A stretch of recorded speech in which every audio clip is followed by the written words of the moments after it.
എന്നടാ ശങ്കര പരിപാടി തന്നെ വൈകിട്ട്? ആണോ? നമ്മള് കേക്ക് മുറിക്കാൻ പോവാ അല്ലേ? അപ്പൊ അതൊന്ന് എല്ലാം സെറ്റ് ചെയ്യാനുള്ള പരിപാടിയൊക്കെ അല്ലേ? കാർത്തിക്കിന്റെ ബർത്ത്ഡേ ആണേ. എല്ലാരും ഒന്ന് വിഷ് ചെയ്തേക്കണേ. കാർത്തിക് മൂഡ് ഔട്ട് ആയിട്ടാണ് നിൽക്കുന്നത്. മെഴുതിരി അങ്ങോട്ട് വെച്ച്. അപ്പൊ നമ്മുടെ അതേ കാർത്തിക് വന്നിട്ടുണ്ട്. രണ്ടുപേരും കൂടെ കൂടിയാണ് കത്തിക്കാനായിട്ട് പോകുന്നത്. അപ്പൊ അങ്ങനെ അതേ കത്തിക്ക്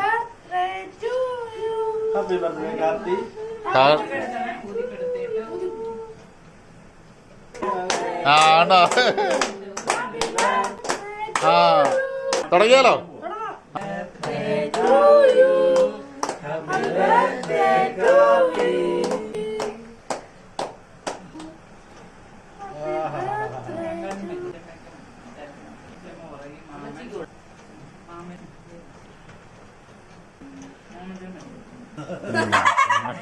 നമ്മുടെ മെയിൻ വീഡിയോഗ്രാഫറാണ് അതാ നിൽക്കുന്നത് കണ്ടോ.